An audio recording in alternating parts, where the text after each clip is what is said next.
বসার সুযোগ পেয়েছি, কালিমাতুশ শুকর পড়ি আলহামদুলিল্লাহ। নতুন নতুন অনেক সাথী আসে।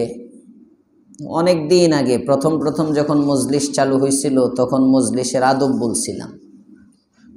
এখন ফাঁকে ফাঁকে মাঝে মাঝে বলি, কোরআনে কারীমের মজলিসে বসার তরিকা কষ্ট না করে গায়ে গায়ে মিশে বসা, জোরে জোরে বসা, কষ্ট না করে। আপনার যতটুকুন জায়গা লাগে এতটুকুন জায়গা নিয়ে বসেন। একজনে সুনামগঞ্জ, একজনে আশুগঞ্জ, এটা কোরআনের মজলিসের তরিকা না। ছড়ানো ছিটানো, এখানে তিনজন মাঝে ফাঁকা, এই সেই, এই বসাটা সুন্দর লাগে না। এলোমেলো এমন না, মোটামুটি প্রত্যেকেই দেখবো আমার সামনে যদি একজন পরিমাণ, একেবারে এত মিশা দরকার নাই, আর একজনের কষ্ট হয়, নড়তেও পারে না, এটা না। অন্তত আমার সামনে আরেকজন বসা পরিমাণ জায়গা আছে কিনা। যদি আমার সামনে আরেকজন বসা পরিমাণ জায়গা থাকে, ওই জায়গাটা আমি পূর্ণ করে নিব। এটা হলো মজলিসের আদব। পারবো তো ইনশাআল্লাহ? এটা মজলিসের আদব, একটা মজলিসের সৌন্দর্য। আর পাশাপাশি আপনি যখন কাছাকাছি আসলেন, একজনের দিলের নূর আপনার কাছে যাবে। পরস্পরে কাছাকাছি বসলে মোহাব্বত বৃদ্ধি পাবে।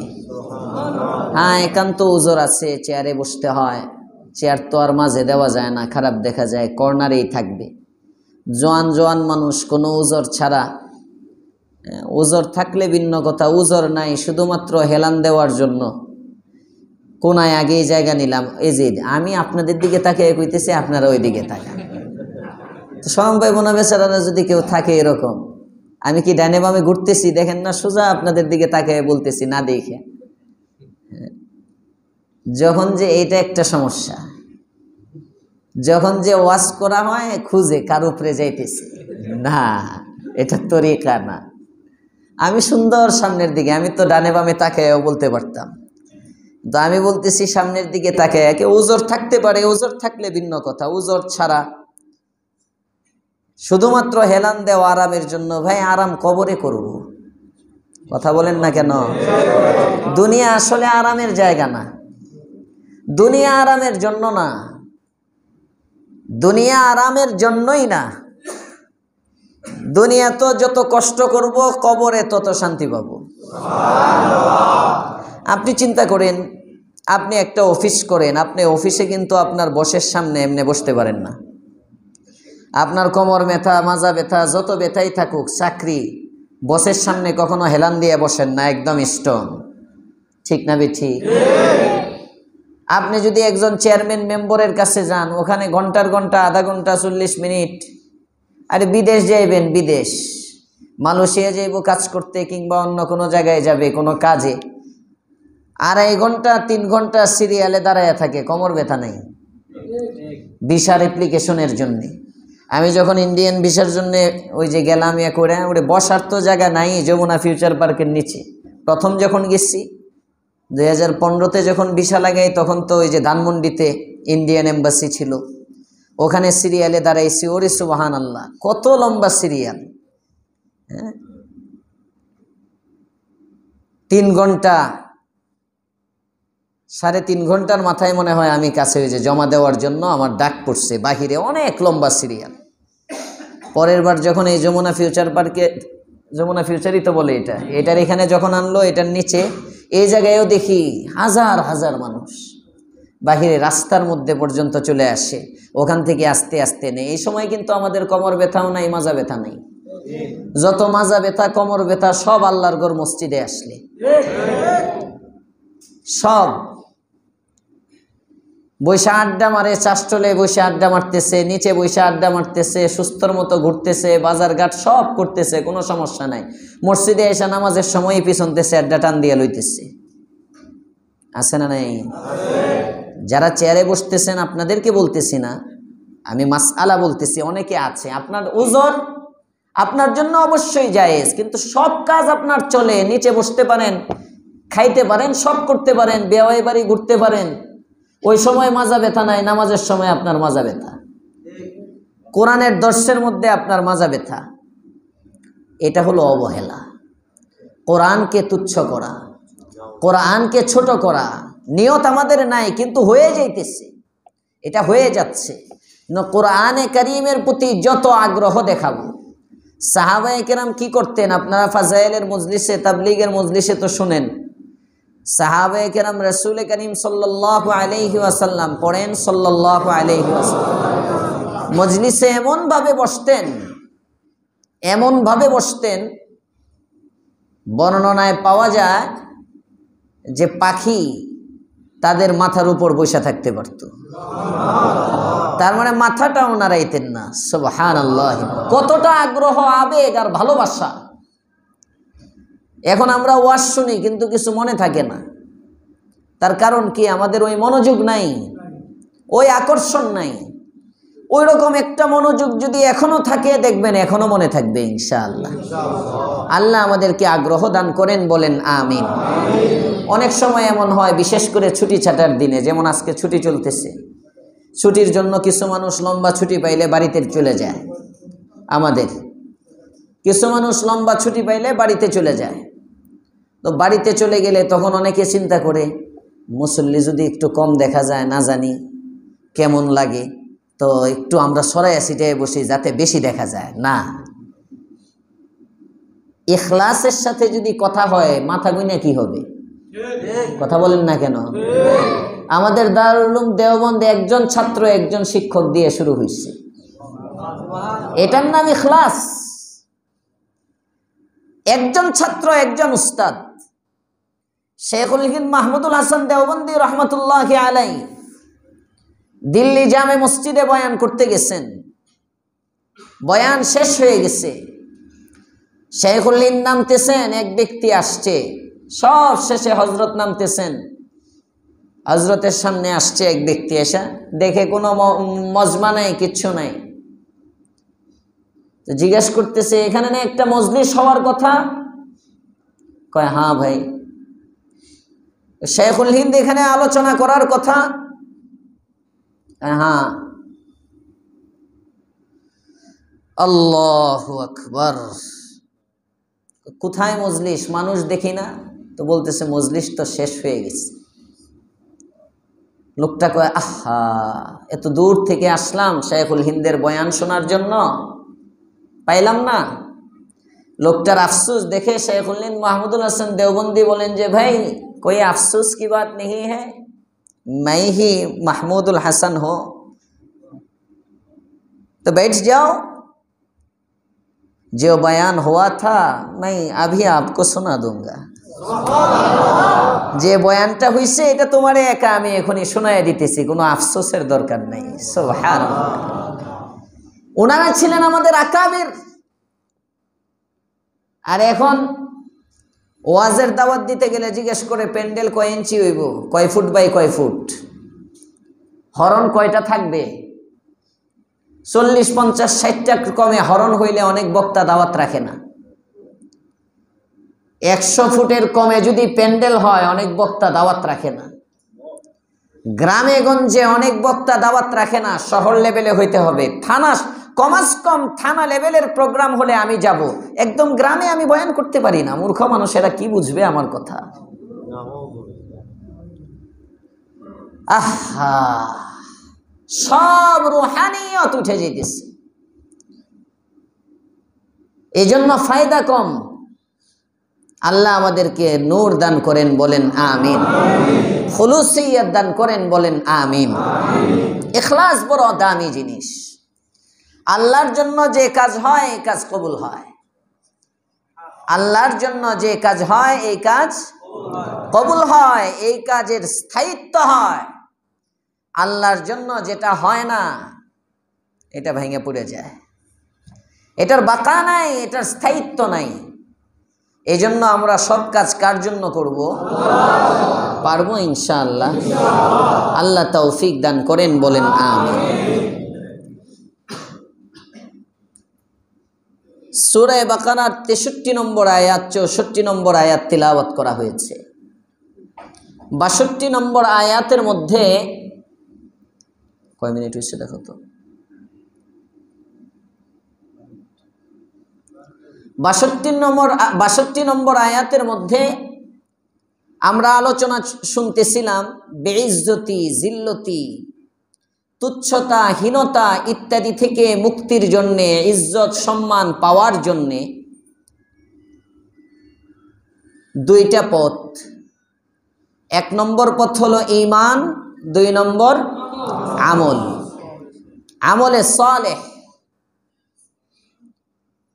ঈমান সবচেয়ে দামি, আর ঈমানের পরে হলো আমলে সালেহ, আর ঈমানের আগে হইল ইলম। সুবহানাল্লাহ। আপনার যদি ইলমই না থাকে আপনি ঈমান আনবেন কিভাবে? আপনার তো আগে জানতে হবে কার উপর ঈমান আনতে হয়। না, ইলম সবচেয়ে মুকদ্দম। আল্লাহ পাক রব্বুল আলামিন আল্লাহ পাকের পয়গম্বরকে সর্বপ্রথম যে ওহী দিয়েছেন, বলে নাই আমিনু, ঈমান আনো। বর্তমানে মওজুদা দাওয়াতে তাবলীগ, এই দাওয়াত ও তাবলীগের মধ্যে ওরা ঈমানি মেহনত বলতে বুঝাই শুধু এই তাবলীগের মেহনতটাই। কিছু মানুষ, সবাই না, মানে তাবলীগে না গেলে ঈমান হবে না। আলেমরেও জিজ্ঞাসা করে চিল্লা লাগাইছেন নাকি? আমি যখন এখানে খতিব হইছি, খতিব হওয়ার পরে আমার এক তাবলীগের সাথে জিজ্ঞেস করতেছে, হুজুরের চিল্লা সাল আছে তো? আমি কইলাম জীবন চিল্লা। বুঝেন নাই? তখন তো আমি ছাত্র মানুষ, আমি বললাম জিন্দেগি তো আল্লাহর রাস্তায় ওয়াকফ করে দিছি, জীবন চিল্লাই আসছি। কিতনা বড় জাহালত! কত বড় মূর্খ হইলে একজন আলেমকে জিজ্ঞাসা করতে পারে আপনার চিল্লা আছে নাকি? তোমার সারা জিন্দেগির চিল্লা এক পাশে, মিয়া আলেমের সূরা ফাতিহার এক পাশে। আলেমকে কদর করতে শিখো। আলেমরে জিজ্ঞেস করো সাল আছে নাকি? বেয়াদব কোথাকার! তো সারা জিন্দেগির সাল এক পাশে গোল্লায় যাক বেটা, তুই সাল দিয়ে কি করবি? ক্বালা ক্বালা হাদাসানা ক্বালা রাসূলুল্লাহ সাল্লাল্লাহু আলাইহি ওয়াসাল্লামের পাতা উল্টানোর যে ফজিলত, এটা কই পাইবা তুমি? কোন জায়গায় আল্লাহর রাসূল বলেন নাই ইন্নাল মুবাল্লিগিনা ওয়ারাসাতুল আম্বিয়া, তাবলীগ যারা করে তারা হলো নবীর ওয়ারিস। হাই কইছে আন্দাজি বল, আরে থামেন থামেন, আন্দাজি সুবহানাল্লাহ মেরে দিছে। সুর দিয়ে কইছি যে সুরের উপরে মারছে, এটা হাদিস না, এটা হাদিস না। হাদিস কি ইন্নাল উলামা ওয়ারাসাতুল আম্বিয়া। এখন কোন সুবহানাল্লাহ। আল্লাহর পয়গম্বর আপনি আমার নবী, দু জাহানের সরদার রহমাতুল লিল আলামিন বলেন, যারা আলেম হয়ে যাবে দুনিয়ার কোনো শান ও শওকত তাদের নাও থাকতে পারে, কিন্তু যে ব্যক্তিকে আল্লাহ পাক রব্বুল আলামিন ইলমের দৌলত দিয়ে দিবেন, এই ব্যক্তিটা আমি নবীর উত্তরাধিকারী হয়ে যাবে। যদি তাবলীগের দাম আলেমের চেয়ে বেশি হইতো মুবাল্লিগের দাম, তাহলে নবী বলতেন ইন্নাল মুবাল্লিগিনা ওয়ারাসাতুল আম্বিয়া। বলেন নাই ইন্নাল আতিব্বা ওয়ারাসাতুল আম্বিয়া, ডাক্তার যারা তারা নবীর ওয়ারিস। বলেন নাই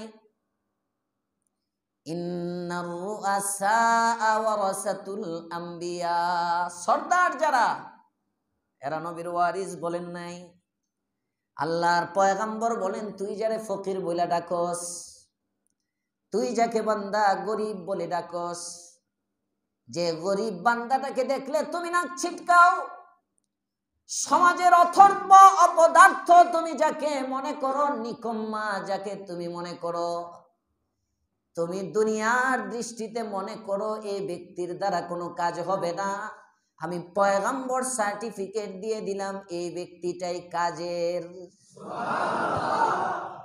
আলেম বর্তমানে অনেক তাবলীগের সাথে আলেমরে প্রশ্ন করে চিল্লা আছে কিনা, সাল আছে কিনা। হযরত আল্লাহর রাস্তায় কয়দিন না সময় লাগাইছিলেন আদবের সাথে একটু জানতে চাই। বেয়াদবি কইরা তুই আদবের লগে কেমনে জানবি? তোর প্রশ্নই তো বেয়াদবির। আসেন, বুঝতেছেন কথা? বুঝতেছেন? আলেম রে প্রশ্নটা যে করলি, হযরত যদি বেয়াদবি না নিতেন, মনে কিছু না নিতেন, আল্লাহর রাস্তায় তো মনে কিছু নেওয়ার মতো কথা তুই মনে কিছু নিবে না মানে? আবার কথাও বলা শিখে না, কথাও বলা শিখে না। অনেক সময় অনেকে হযরত মনে কিছু না নিলে একটা প্রশ্ন করি।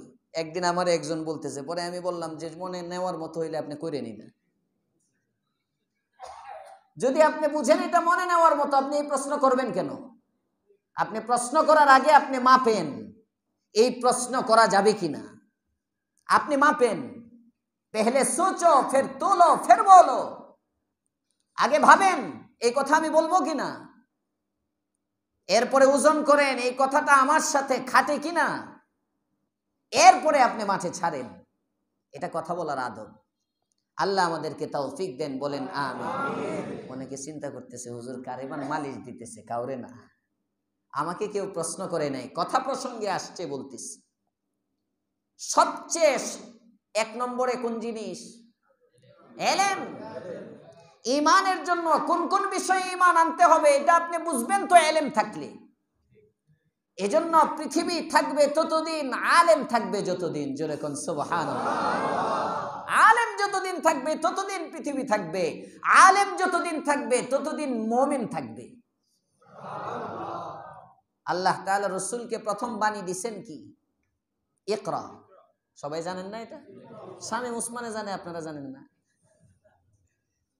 ওই নারায়ণগঞ্জের এমপি ছিল না, এই আওয়ামী লীগের, এর বক্তৃতা শুনছিলাম একদিন। বক্তৃতার মধ্যে বলতেছে আল্লাহ তাআলা প্রথম বলছেন ইকরা, পড়ো, এই জন্য আমি পড়ি। ভালো কথা, পড়া খারাপ না। বহুত বড় আবেদ বান্দা ছিলেন, 70-80 রাকাত তাহাজ্জুদ পড়তো। হ্যাঁ, আল্লাহ হেফাজত করো, বলেন আমিন। হেদায়েত দান করো, সবাই বলেন আমিন। ইকরা, পড়ো পড়ো পড়ো পড়ো মানে আল্লাহ পাক রব্বুল আলামিন আগে বলেন নাই তুমি নামাজ পড়ো, সল্লি বলেন নাই, আতুজ যাকাত প্রথম বিধান দেন নাই, আতিমুল হজ্জ ওয়াল উমরাতা লিল্লাহ প্রথম বিধান দেন নাই, হজ নাই, যাকাত নাই, নামাজ নাই, হাত্তা কে আমিনু এটাও বলে নাই। প্রথম আল্লাহ বলতেছেন ইকরা, তুমি পড়ো। সুবহানাল্লাহ। এজন্য সবার আগে ইলম, বলেন সবার আগে ইলম, সবার আগে ইলম। ইলম মুকদ্দম, ইলমের পরে ঈমান, ঈমানের পরে হলো আমল, ঈমানের পরে হলো আমলে সালেহ।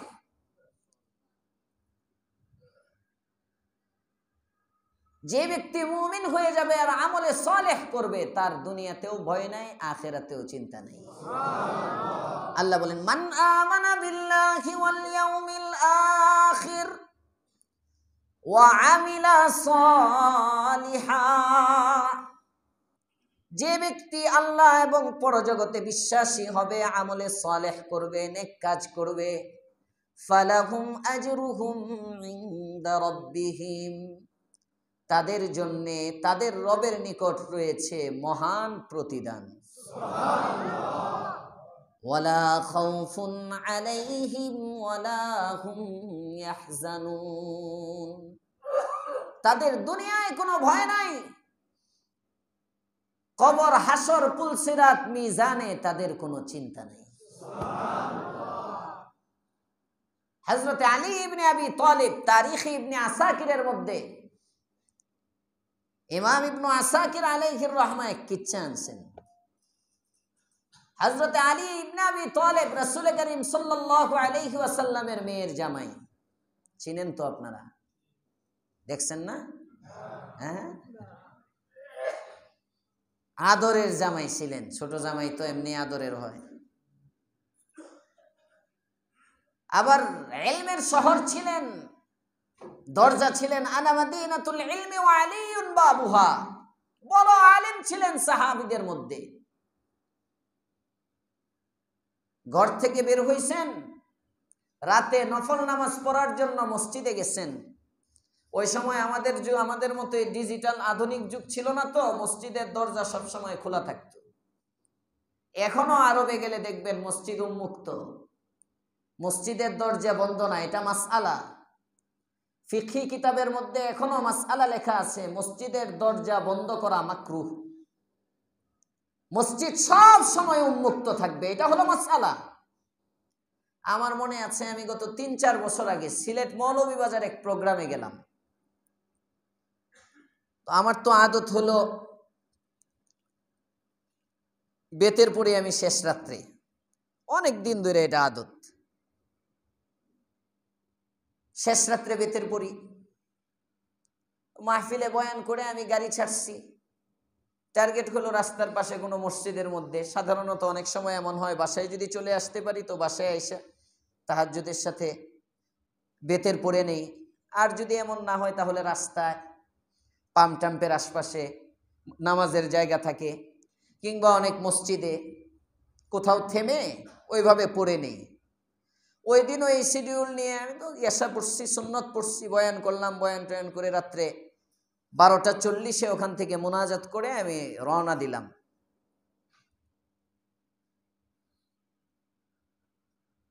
রাস্তার ডাইনে বামে মসজিদ আছে, যে মসজিদের সামনেই তাহাজ্জুদের ওয়াক্ত চলে যাইতেছে, বেতের পড়তে হবে, যে মসজিদের সামনে দাঁড়াইতে চাই তালা মারা। অস্থির হয়ে গেছি, হাই কি করি। একা একা থাকলে না তাও কথা আসেন, ড্রাইভার লগে মুসল্লি, তবু হুজুর নামাজ পড়ে না, ভাইরাল করে দিব না একেবারে। পেরেশান। লাস্টে পরে একটা সার দোকানের সামনে একটা চকির মতো পাইছি,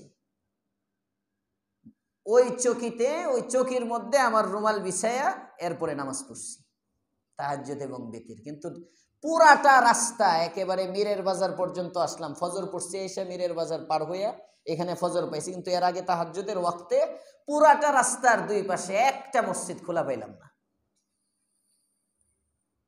মানে ব্যবস্থাই নাই। মহল্লার মসজিদ বন্ধ ভিন্ন কথা, কিন্তু হাইওয়ে রাস্তার পাশের মসজিদ খোলা রাখবে কিভাবে? খুললে সুরে সব লয়ে যাবো, মসজিদের ব্যাটারিটাও লয়ে যাবো।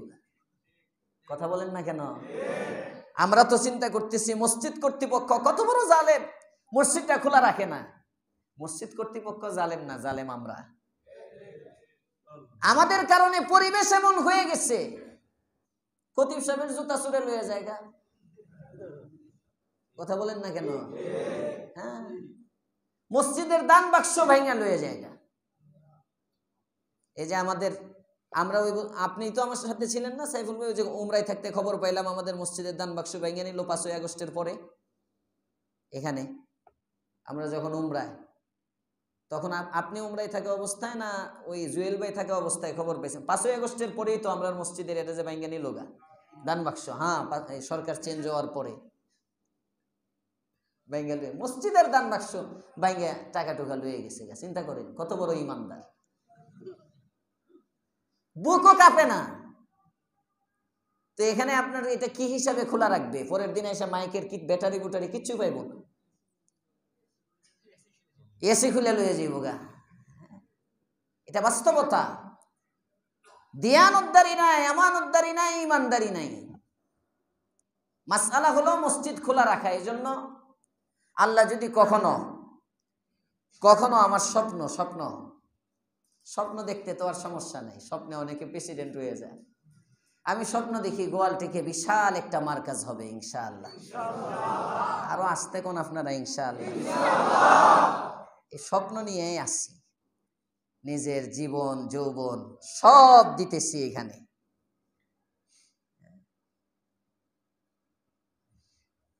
গত বছর যেখানে আমার কাছেই তো, এনে তো আমার সাথে সাগরিদরা অনেকে গেছিল, 60,000 টাকা পর্যন্ত আমারে বলছে। খুব কম খতিব পাইবেন এই যুগে। নিজের বৈধ ইনকাম 30,000 টাকার মায়া ছেড়ে দিবে, বৈধ। মসজিদে আমি খতিবগিরি করে টাকা নেওয়া আমার জন্য সম্পূর্ণ হালাল, ইমামতি করে টাকা নেওয়া সম্পূর্ণ হালাল, মাদ্রাসায় পড়ায় টাকা নেওয়া সম্পূর্ণ আস্তে আস্তে। সাহেবের অনুসারী আছে নাকি কেউ? এমনি সাদ সাহেবের অনুসারী হইলে না ঝামেলা। মৌলানা সাদ সাহেব ফতুয়া দেয় মসজিদে ইমামতি করে টাকা নেওয়ার চেয়ে ওই পতিতাবৃত্তি করা নাকি অনেক উত্তম। জোরে কোন নাউজুবিল্লাহ। কুন্ডারে কেল লগে মিলায় চিন্তা করে এদিকে কই বেশি বুজুর্গ ভিজা মিলাই। বুজুর্গ ভালো, অতি বুজুর্গই ভালো না। জায়েজ মসজিদের মধ্যে ইমামতি করে টাকা নেওয়া জায়েজ আছে, মাদ্রাসায় পড়ায় টাকা নেওয়া। হ্যাঁ, তোমার যদি সামর্থ্য থাকে তুমি না নাও, এটা হলো আলাদা সাবজেক্ট। তাকওয়া আমি নিলাম না, আমি ফি সাবিলিল্লাহ খেদমত করলাম। আমার এখান থেকে হাদিয়া দেয় ২৭,০০০ টাকা। অনেকে মনে হলো ওরে বাবা অত দেলায়। ৬০,০০০ টাকার অফার তো ১ বছর ধরে যে ফালাইলাম, ১২ মাস হয়ে গেছে। গত অক্টোবরে যেতে নিছিলাম, তো ৩৩,০০০ করে ১২ মাসে হিসাব করেন। এটা আমার ভর্তুকি দেন, বুঝতে? হ্যাঁ, আল্লাহ দিব, জিব্রাইল ফাটাইব। বুঝতেছেন? বুঝতেছেন? এই যে এখানে এই শ্রমটা দিতেছে, একটা টার্গেট আছে, তো একটা লক্ষ্য আছে। একটা লক্ষ্য হলো স্বপ্ন দেখে এখানে বিরাট একটা মার্কাজ হবে। আল্লাহ কবুল করুক, বলেন আমিন।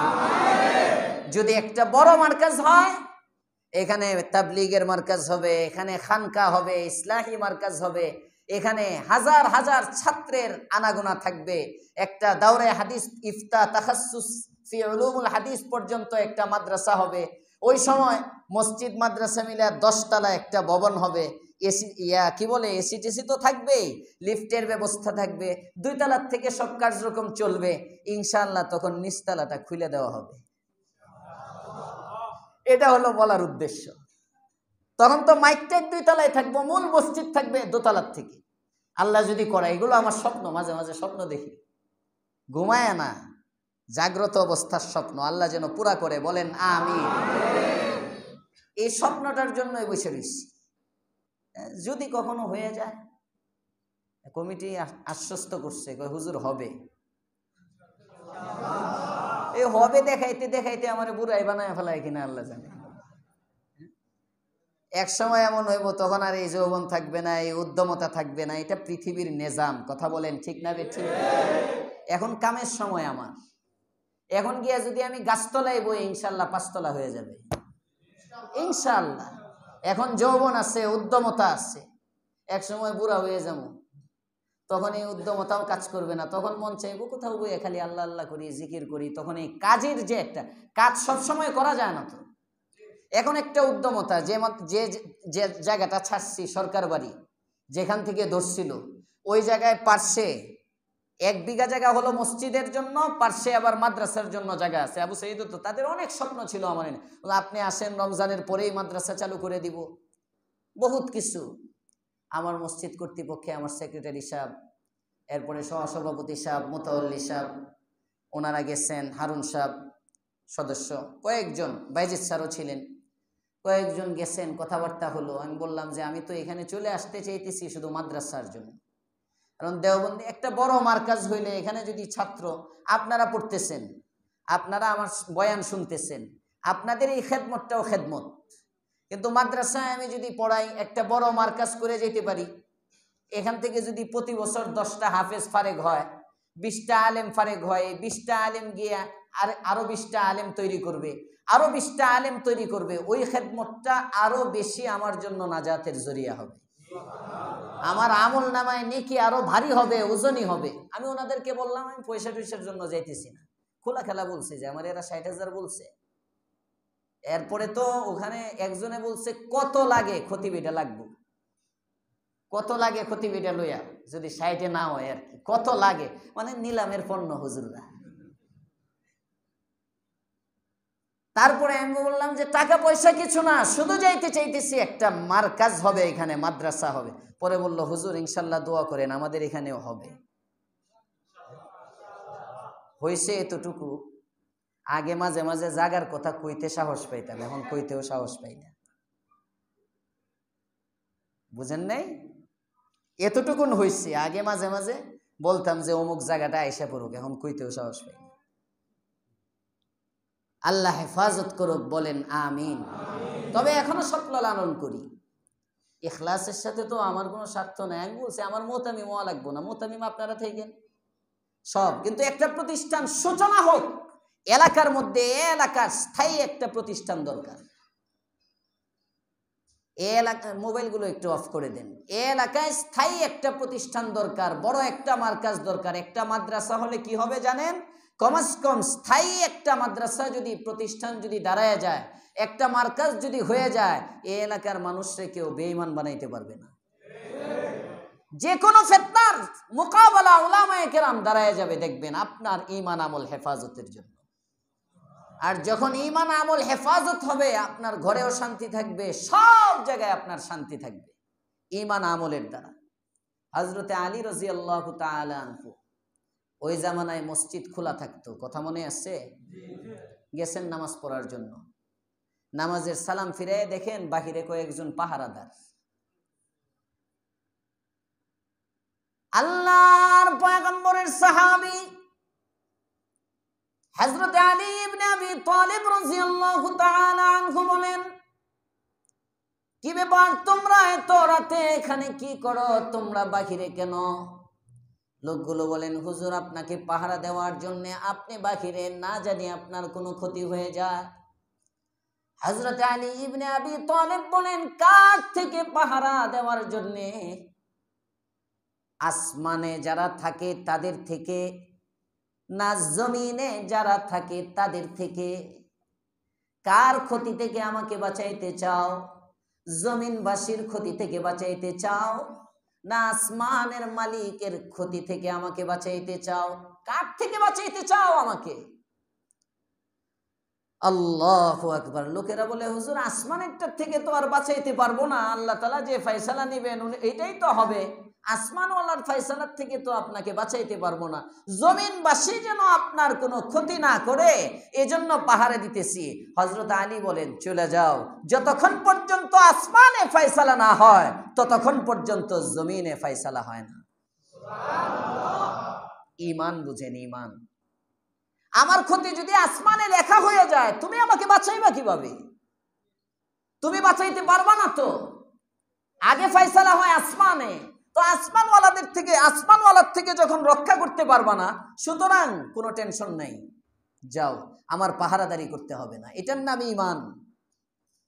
এখন তো বডিগার্ড 3 জন নিয়ে ঘুরে, পিস্তল 2টা 2 পকেটে ঘুরে, তারপরে মাঝখান দিয়ে একজনে ঠুস মেরে শেষ করে দেয়। এই জন্য ঈমান, ঈমানের পরে আমলে সালেহ, আর সবার আগে ভুলে গেছে, সবার আগে। আল্লাহ তৌফিক দান করেন, বলেন আমিন। পরের আয়াতের মধ্যে আল্লাহ পাক রব্বুল আলামিন বলতেছেন, ওয়া ইজ আখাযনা মিসাকাকুম, স্মরণ করো ওই সময়ের কথা যখন আমি তোমাদের থেকে অঙ্গীকার নিয়েছিলাম। ঘটনা হলো, হযরত মুসা আলাইহিস সালামের কাছ থেকে যখন বনি ইসরাইলের লোকেরা শুনলো তাওরাত সম্পর্কে, পিছনে গেছে, তারা বলে যে আমরা বিশ্বাস করি না এটা যে আল্লাহর কথা। 70 জনকে নিয়ে গেল, যদি আল্লাহ তাআলা ডাইরেক্ট বলেন তাহলে বিশ্বাস করব। গেলেন, যাওয়ার পরে আল্লাহ পাক রব্বুল আলামিন তাদেরকে আওয়াজ শুনলেন, আল্লাহর আওয়াজ শুনলো।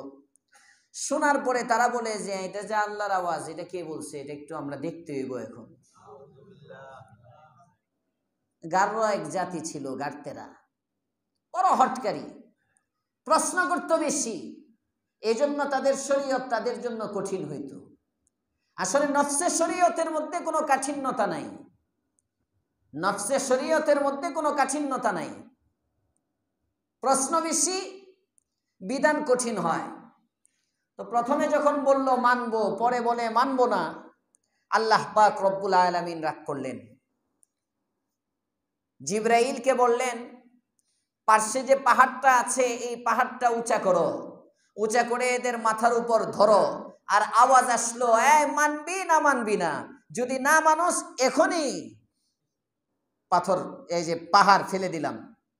তারা যখন দেখে উপরে, এটা দেখেই তারা সেজদায় পড়ে গেছে। সেজদাটা করছে কেমনে? এমনি, মানে অর্ধেক সেজদা করে আর অর্ধেক চোখে দেখে পাহাড় কি উপরে যাইতেছে নাকি। এই জন্য ইহুদিরা এই যে এইভাবে সেজদা, যে এরপর থেকে ইহুদিরা সেজদা এমনি করে, আমরা যেমন সেজদার সময় পুরা কপাল, নাক এই যে জমিনের মধ্যে লাগাই, দোনো চোখ জমিনের দিকে থাকে, ইহুদিদের সেজদা কিন্তু এমন না। ইহুদিদের সেজদা এখনো এরকম।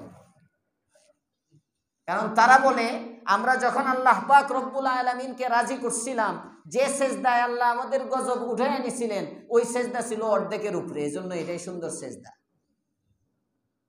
অর্ধেক সেজদা করে আর অর্ধেক দেখে কয় আল্লাহ মাইনে নিলাম।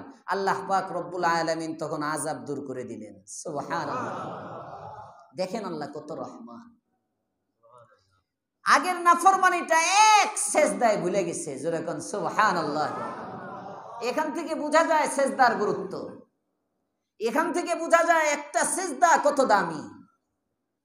একটা সেজদার মাধ্যমে আল্লাহ পাক রব্বুল আলামিন কি পরিমাণ বান্দার প্রতি খুশি হন।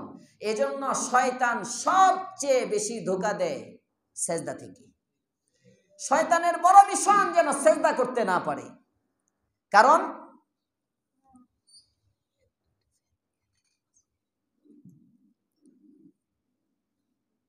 শয়তানের বড় মিশন যেন সেজদা করতে না পারে। কারণ কি? কারণ হলো সেজদা করবে তো বান্দা আল্লাহ তাআলার নিকটে চলে যাবে। চায় না নিকটে যাক, সেজদা করলেই শেষ। 1000 বছরের গুনাহ এক সেজদায় শেষ। আল্লাহু আকবার। আল্লাহ তাআলা আয়াতে কারিমে এটাই বলতেছেন, ওয়া ইয আখাযনা মিসাকাকুম ওয়া রাফা'না ফাওকাকুমুত তুর। স্মরণ করো আমি যখন তোমাদের থেকে অঙ্গীকার নিয়েছিলাম, ওয়া রাফা'না ফাওকাকুমুত তুর, এবং পাহাড়টাকে তোমাদের উপর উঁচু করেছিলাম। খুযু বলেছিলাম মা আতাইনাকুম বিকুওয়াহ, শক্তভাবে ধরো আমি যা দিয়েছি তোমাদেরকে। ওয়াযকুরু মা ফীহি লাআল্লাকুম তাত্তাকুন, এবং এর মধ্যে যা আছে, এই কিতাবের মধ্যে, তাওরাতের মধ্যে যা আছে তার উপর আমল করো, এটা স্মরণ করো। যদি এটা করো লাআল্লাকুম তাত্তাকুন, তাহলে তোমরা দুনিয়ায়ও বাঁচতে পারবে এই গজব থেকে, আখিরাতে বাঁচতে পারবে জাহান্নাম থেকে। সুবহানাল্লাহ। এই আয়াত থেকে শিক্ষা, জাহান্নাম থেকে বাঁচার জন্য এবং দুনিয়ায় গজব থেকে বাঁচার জন্য অনুসরণ করতে হয় আসমানি কিতাবের। রাসূল যা নিয়ে আসছেন তা আঁকড়ে ধরতে হয়। খুযু মা আতাইনাকুম বিকুওয়াহ, শক্তভাবে মজবুতভাবে ধরতে হয়। কিন্তু তারা কি করলো? আল্লাহ তাআলা বলেন সুম্মা তাওয়াল্লাইতুম মিন বাদি যালিক, চুক্তি হইল, মাইনা নিল, মানার পরে আবার তারা বিমুখতা প্রদর্শন করলো। তাওরাতের বিধানগুলো একটু কঠিন ছিল। যেমন কাপড় পাক করার পদ্ধতি ছিল, কাপড় নাপাক হইলে কাপড় কেটে ফেলা। নামাজ নির্দিষ্ট জায়গায় গিয়ে পড়তে হইতো। গনিমতের সম্পদ তাদের জন্য হারাম ছিল। দুই দেশের মধ্যে যুদ্ধ হইলে যে সম্পদ পায়, এই সম্পদ গনিমতের সম্পদ তারা ব্যবহার করতে পারত না, তাদের জন্য হারাম ছিল। মসজিদ নির্দিষ্ট জায়গা, ওই জায়গার মধ্যে গেলেই নামাজ হবে, আর না হলে নামাজ হবে না। আমাদের জন্য আল্লাহ তাআলা সহজ করে দিয়েছেন, একদম সহজ। রাস্তার মধ্যে নামাজ পড়তে চাও, এখানেও নামাজ হয়ে যাবে। ক্ষেতের আইলের মধ্যে নামাজ পড়ো, এখানেও নামাজ হবে। অফিসে পড়ো আর বাড়িতে পড়ো, যেখানেই নামাজ পড়ো তোমার নামাজ হয়ে যাবে। সুবহানাল্লাহ। সহজ শরীয়ত। এরপরে আমরা পড়ি না। বনি ইসরাইলের জন্য অনেক বিধানগুলো কঠিন ছিল। এই কাঠিন্যতার কারণে তারা বারবার হোঁচট খাইতো। আল্লাহ বলেন সুম্মা তাওয়াল্লাইতুম মিন বাদি যালিক, আমার সাথে অঙ্গীকার করার পরে মানবা বলে তারপরে আবার তোমরা পৃষ্ঠ প্রদর্শন করেছো। কিন্তু তারপরেও আমি তোমাদেরকে ধ্বংস করি নাই, গজব দেই নাই। এই গজব না দেওয়াটা হলো আমি আল্লাহর মেহেরবানি। ফালাউলা ফাদলুল্লাহি আলাইকুম ওয়া রাহমাতুহু লাকুনতুম মিনাল খাসিরিন। যদি আল্লাহ তাআলার ফজল, যদি আল্লাহ তাআলার দয়া না থাকতো তোমাদের উপরে, তাহলে তোমরা লাঞ্ছিত হয়ে যেতে, তোমরা ক্ষতিগ্রস্ত হয়ে যেতে, তোমরা আযাবের মধ্যে নিপতিত হতে, কিন্তু তোমাদের উপর কোনো শাস্তি আসলো না। এটা আমি আল্লাহর ফজল। ফজল কি? মুফাসসিরিনে কেরাম বলেন এখানে আল্লাহর ফজল দ্বারা উদ্দেশ্য আমাদের নবীর সত্তা। সুবহানাল্লাহ। এটা আমাদের রাসূলের জামানায় যে ইহুদি ছিল, ওই ইহুদিদেরকে লক্ষ্য করে আল্লাহ তাআলা বলছেন যে তোমাদের পূর্বপুরুষদের উপর এমন গজব দেওয়ার পরে তোমাদের পূর্বপুরুষরা চুক্তি করেছিল যে না, আমরা আর অন্যায় করব না, আমরা সত্যভাবে তাওরাতকে মেনে নিলাম। আর তাওরাতের মধ্যে আমার নবী মুহাম্মদের কথা আছে। যদি তাওরাতকে মেনেই নিতা তাহলে তো মুহাম্মদ নবী দাবি করার সাথে সাথে সবার আগে তোমরা গিয়া কালিমা পড়ে মুসলমান হয়ে যেতা।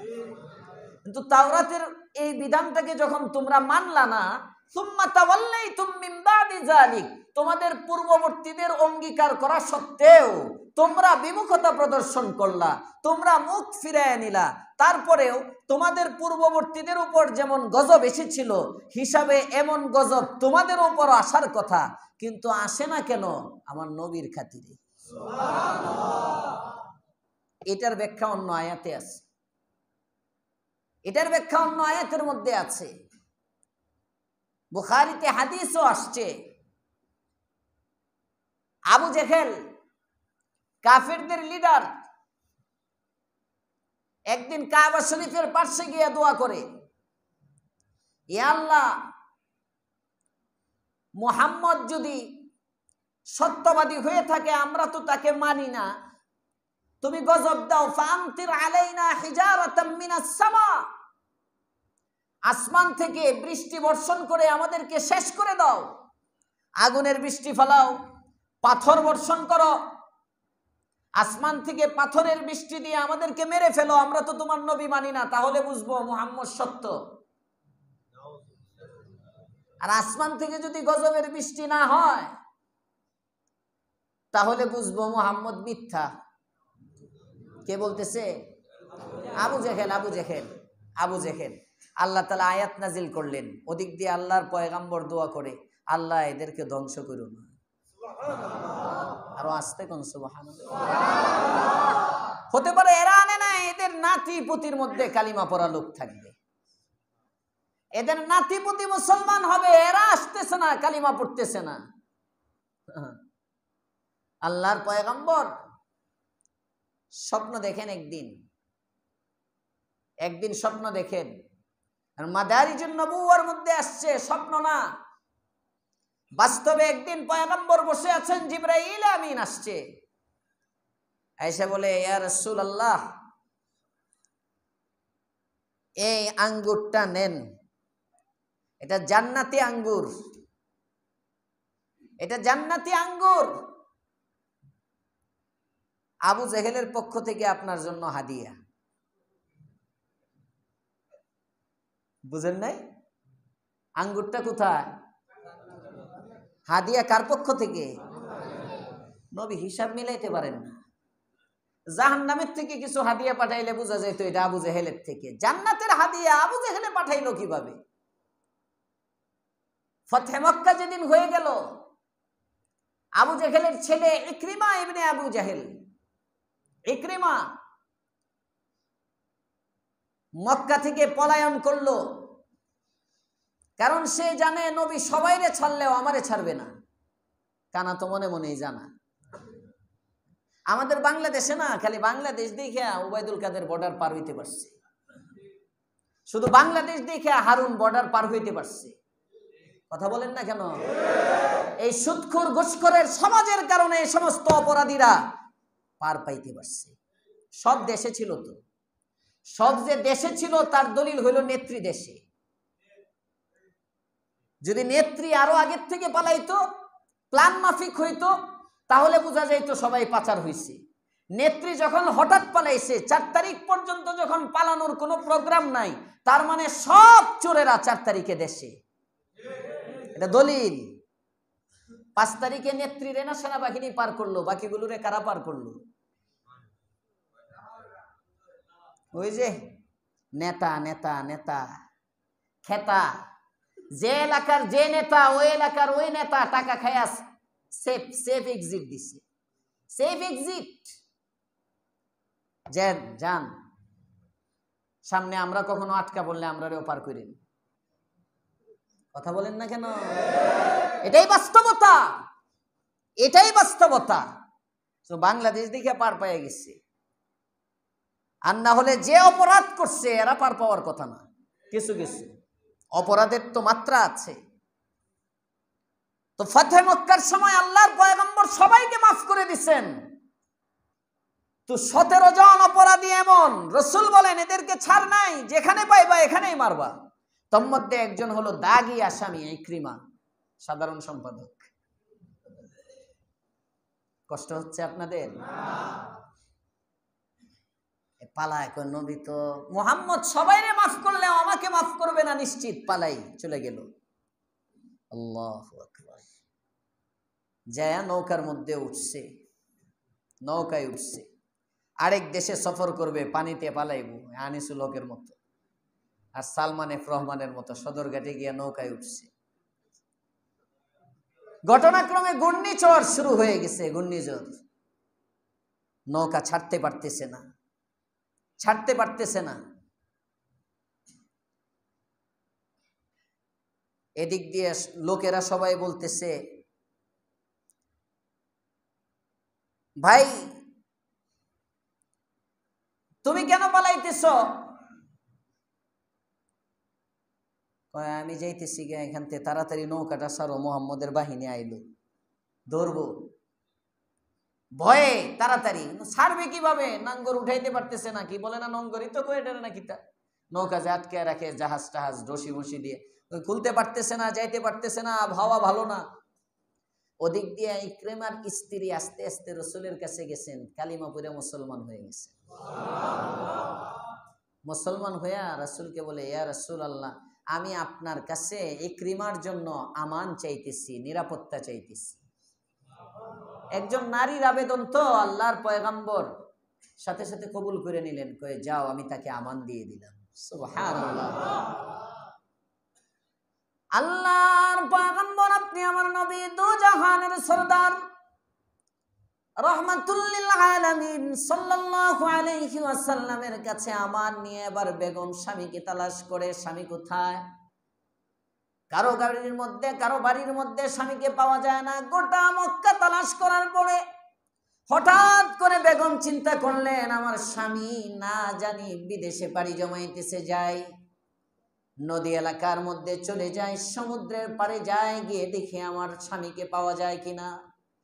বেগম ওখানে গেলেন, ওখানে গিয়ে দেখেন ঘূর্ণিঝড়, ঝড়ের জন্য নৌযান ছাড়তে পারতেছে না, কিন্তু নৌযানের মধ্যে ইকরিমা পালানোর প্রস্তুতি নিয়ে বসে আছে। বেগম যায় বলে, স্বামী আমার পালানোর দরকার নাই, মুহাম্মদের চেয়ে সুন্দর চরিত্রের মানুষ এই জমিনে না। কি বলো বেগম আমার, কি বলতেছ? মুহাম্মদ না ঘোষণা করেছে 17 জনকে মাফ করবে না, যেখানেই পায় সেখানেই তাকে হত্যা করা হবে। ওই 17 জনের তালিকার মধ্যে তো আমি ইকরিমার নামও আছে। বেগম বলে, আমি কালিমা পড়ে মুসলমান হয়ে গিয়েছি স্বামী, তোমার জন্য আমি মুহাম্মদুর রাসূলুল্লাহর কাছ থেকে আমান নিয়ে এসেছি, নিরাপত্তা নিয়ে এসেছি। তুমি তাড়াতাড়ি চলো, মুহাম্মদের সাথে ডাইরেক্ট কথা বলো, মুহাম্মদ পয়গম্বরের চলাফেরা তুমি দেখো। আমার দিল বলতেছে রে স্বামী, তুমি মুহূর্ত দেরি করবে না, তোমার মুসলমান হয়ে যাবে, কালিমা পড়তে মনে চাবে। লোকটা বলে, না না আমি যাব না। ঠিক এই মুহূর্তে সামনে ইকরিমার সামনে নৌকার উপরে কাঠের মধ্যে একটা লেখা আসে, যে লেখাটার অর্থ হলো, ইকরিমারে তোমরা যাকে মিথ্যাবাদী বলো, আসলে সে মিথ্যাবাদী নয়, তিনি হলেন সবচেয়ে বড় সত্যবাদী। যখন এই লেখাটা দেখলো, ইকরিমা অনেক মিটাইতে চায়, মিটাইতে পারে না। এবার ইকরিমাকে বেগমের কথায় নামছেন। এদিক দিয়ে আল্লাহর রাসূল বলতেছেন সাহাবীদেরকে, এই শোনো, ইকরিমার স্ত্রী তার জন্য আমার কাছে আমান নিয়ে গেছে, অতএব ইকরিমাকে দেখলে কেউ তার সাথে দুর্ব্যবহার করবে না। ইকরিমা আসতেছে, আল্লাহর রাসূল নিজে আগে বাইরে তার সাথে কোলাকুলি করছে। আবু জেহেলের বেটা ইকরিমা আল্লাহর পয়গম্বরের এত সুন্দর ব্যবহার দেখে বলেন, ইয়া রাসূলুল্লাহ, ইয়া হাবিবাল্লাহ, বাবা আপনার বিরোধী ছিল, সব আত্মীয় স্বজন আপনার বিরোধী ছিল, বিরোধী দলের নেতার ঘরে জন্ম হয়েছে, এই হিসাবে আমিও আপনার বিরোধিতা করেছি। আসলে যে আপনি এত সুন্দর চরিত্রের অধিকারী এটা আমি কখনো বুঝতে পারি নাই গো পয়গম্বর। মুহূর্ত দেরি নয়, আমাকে কালিমা পড়ায় এখনই মুসলমান বানায় দেন। যখন ইকরিমা কালিমা পড়ে মুসলমান হয় তখন আল্লাহর পয়গম্বর বলেন সাহাবীদেরকে, ওই যে আবু জেহেলের পক্ষ থেকে জান্নাতি আঙ্গুর, এটা হইলো আমার ইকরিমা। সুবহানাল্লাহ, এটা ইকরিমা, নবীর স্বভাব। আবু জেহেল দোয়া করে আল্লাহ গজব দাও, নবী দোয়া করে আল্লাহ গজব দিও না। সুবহানাল্লাহ। কাটটা কবুল হইব, কাটটা কাটটা। আল্লাহর পয়গম্বর আপনি আমার নবী দোয়া করেন, ওদিক দিয়ে আবু জেহেল বলে, আমতির আলাইনা হিজারাতাম মিনাস সামা আবি ইতিনা বিআযাবিন আলীম।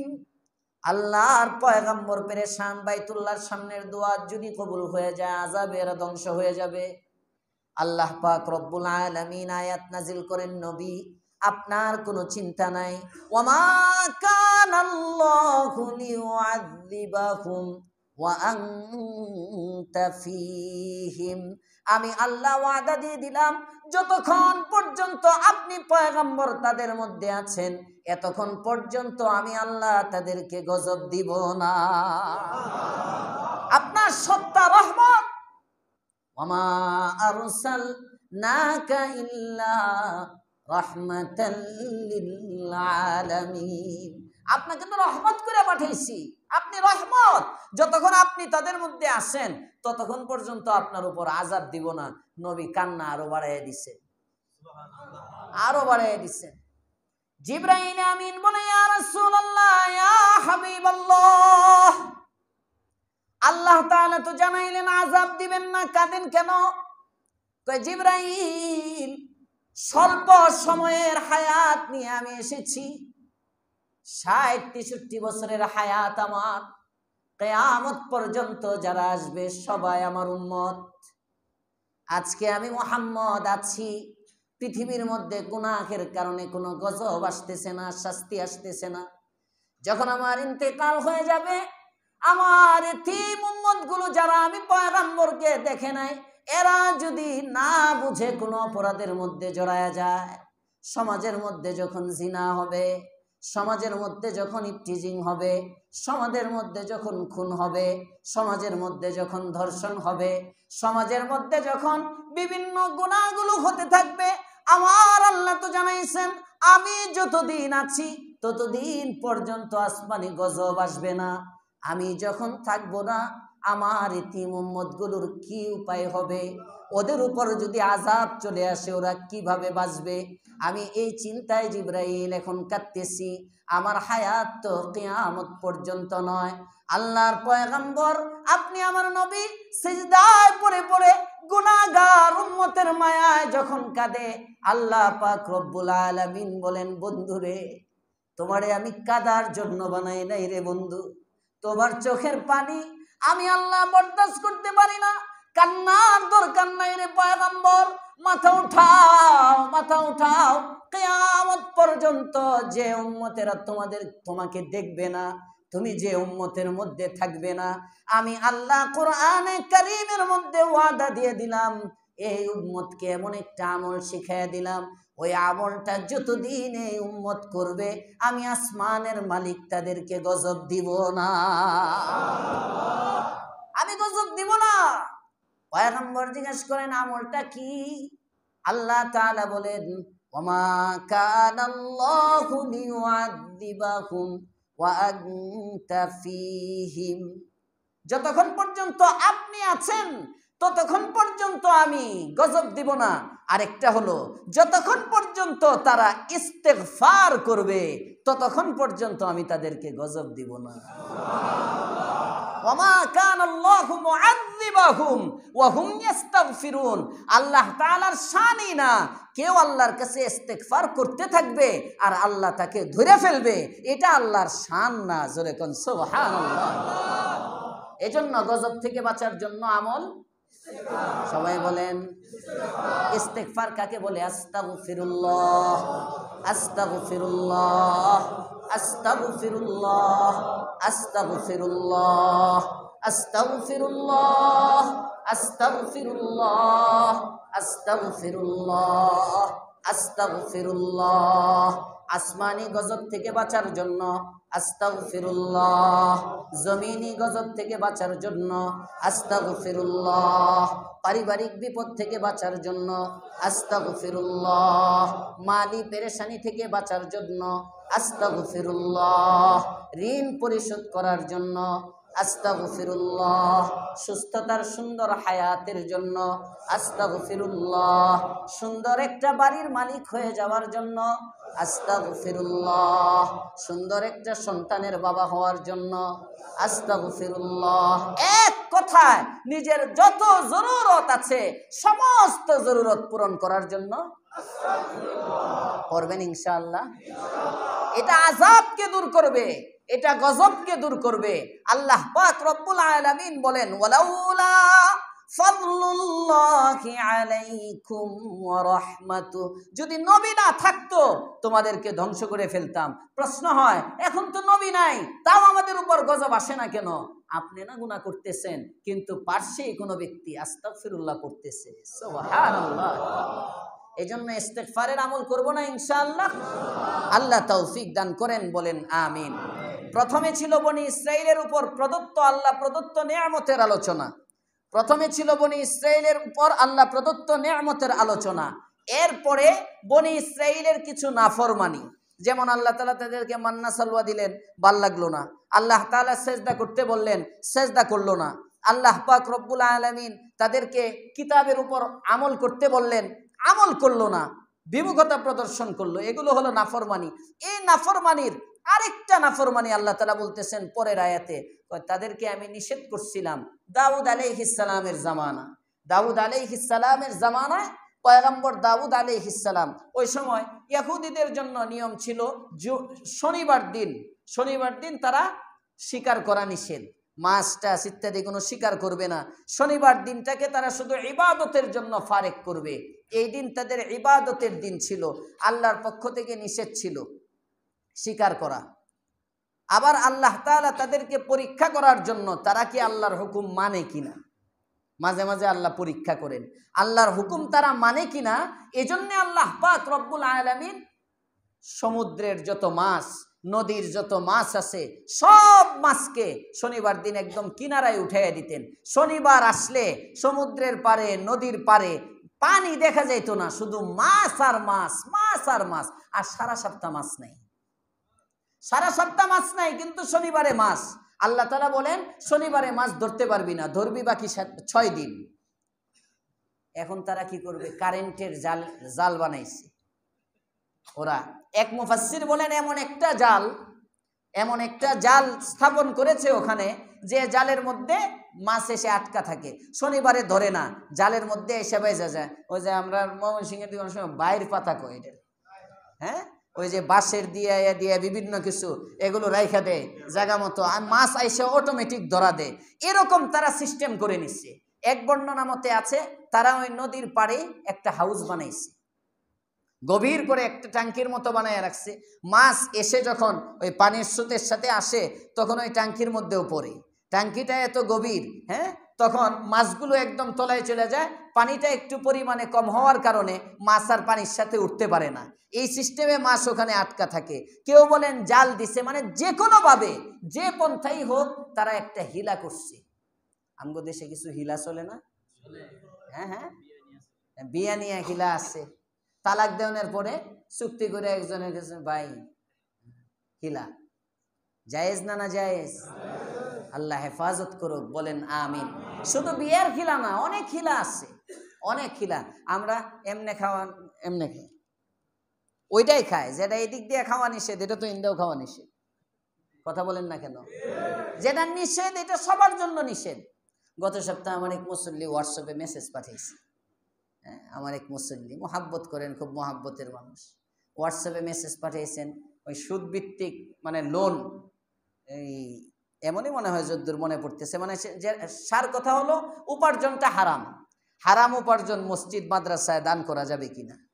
হ্যাঁ, এটা ব্যাংকের লোন হোক অথবা কিস্তির টাকা হোক যেগুলো, অথবা সুদি টাকা হোক, যেটা সুদ, এটা দান করা যাবে কিনা। তো পরে হোয়াটসঅ্যাপে তো আর উত্তর দিতে মনে নাই, আমার সাথে দেখা হয়েছে, আমি বললাম যে না, এটা যাবে না, জায়েজ নাই। কইতেছে হুজুর বড় পার্টি, আপনার এনে দিব। হ্যাঁ, আমি বলছি আমার এনে দেখ আর যেখানেই দেখ, হারাম তো হারামই। এখন কেউ যদি মনে করেন 10,000 টাকা এই মসজিদের মধ্যে দান করে, হারাম টাকা মসজিদের মধ্যে দেওয়া যায় না, হারাম টাকা মাদ্রাসার মধ্যে দেওয়া যায় না। এই যে এখন খতিব সাহেব তো আর জিজ্ঞেস করে না জনে জনে, কারণ আমার তো ধারণা আমার সমস্ত মুসল্লি হালাল খায়। কথা বলেন না কেন? আমি তো ধারণাই করতে পারি না আমার মুসল্লি সুদখোর, এটা আমি ধারণাই করতে পারি না। যুন্নু বিল মুমিনিনা খায়রা, মুমিনের প্রতি নেক ধারণা রাখো। এখন আপনি যদি হারামখোর হন, হারাম টাকার থেকে যদি আপনি মসজিদের মধ্যে দেন, এই গুনাহ আপনার। হ্যাঁ, মসজিদ কর্তৃপক্ষ যদি জানে, মসজিদ কর্তৃপক্ষের যদি জানা থাকে যে উনি হারাম উপার্জন করে, তারপরেও যদি নেয়, এইটাতে মসজিদ কর্তৃপক্ষের দায়বদ্ধতা আসবে।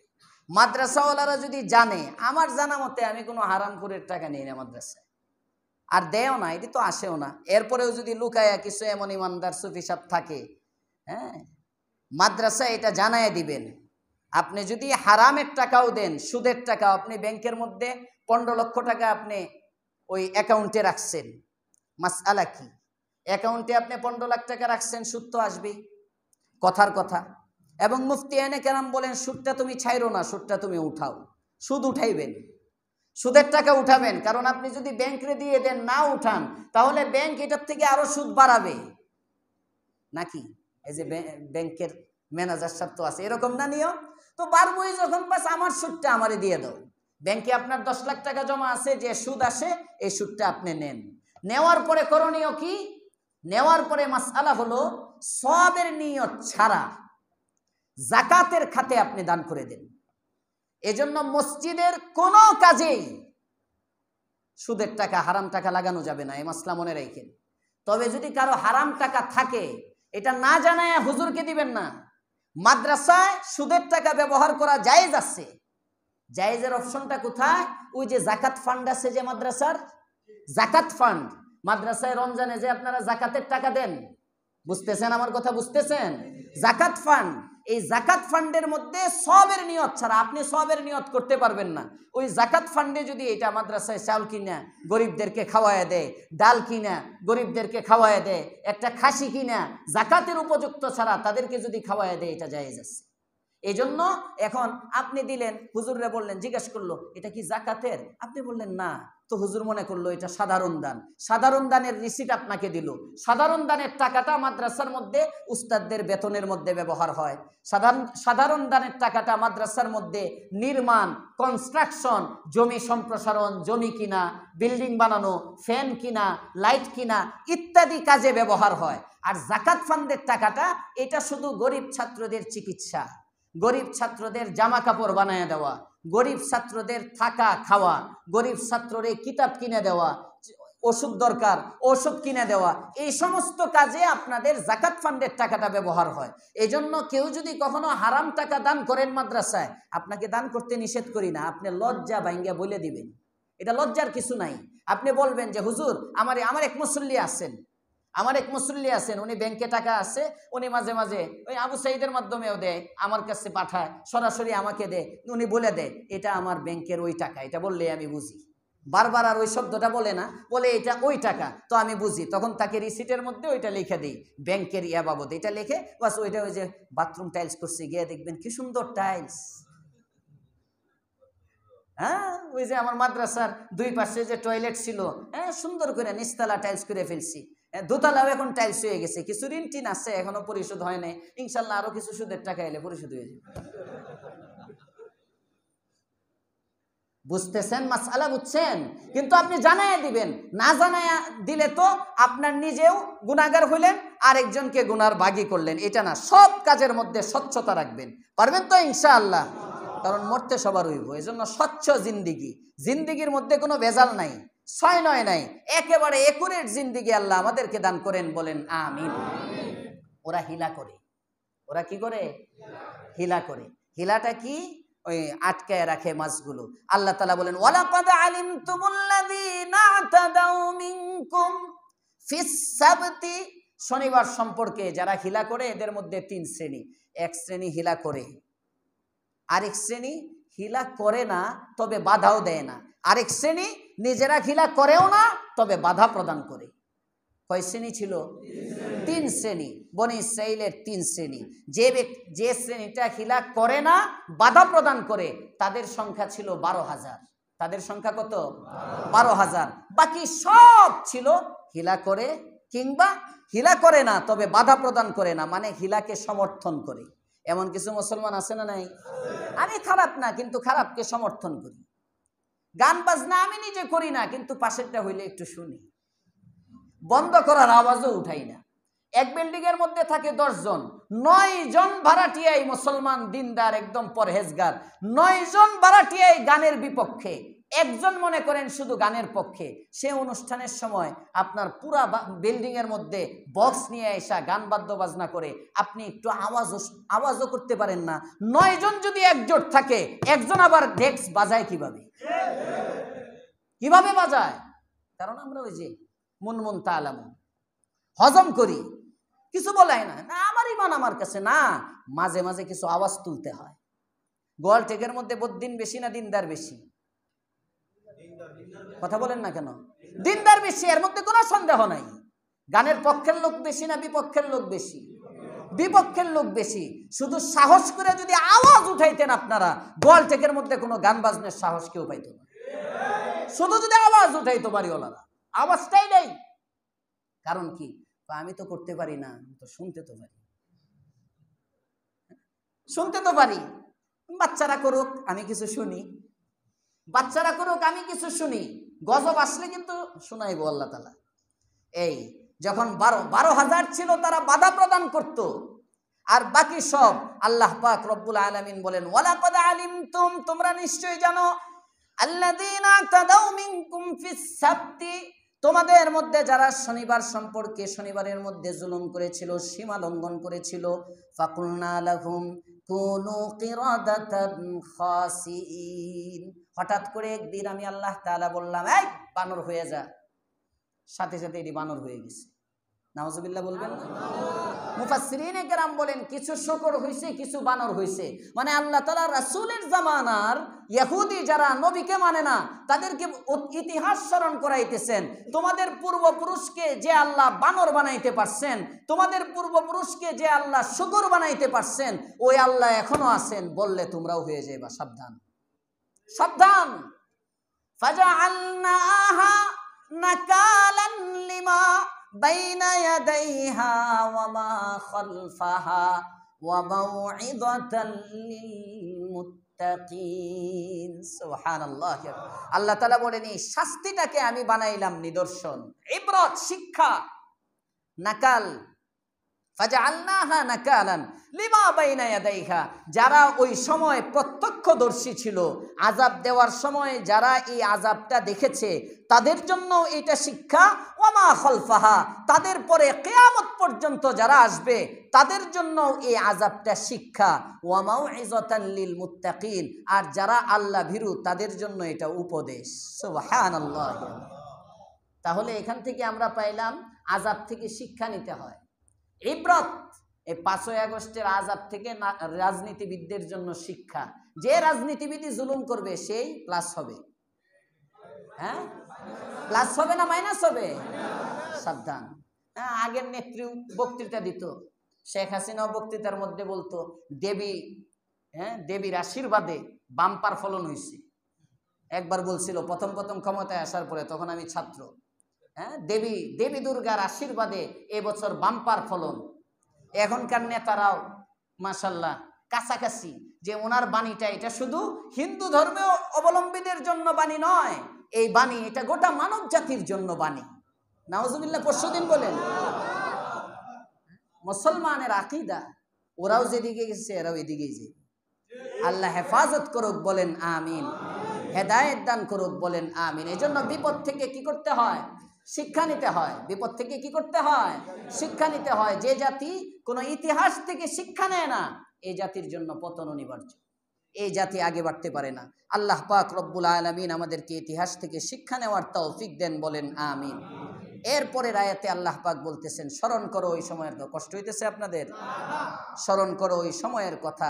মূসা যখন তার সম্প্রদায়কে বলল, ইন্নাল্লাহা ইয়া'মুরুকুম আন তাযবাহু বাকারা, নিশ্চয় আল্লাহ তাআলা তোমাদেরকে আদেশ করেছেন একটা গরু জবাই করার জন্য।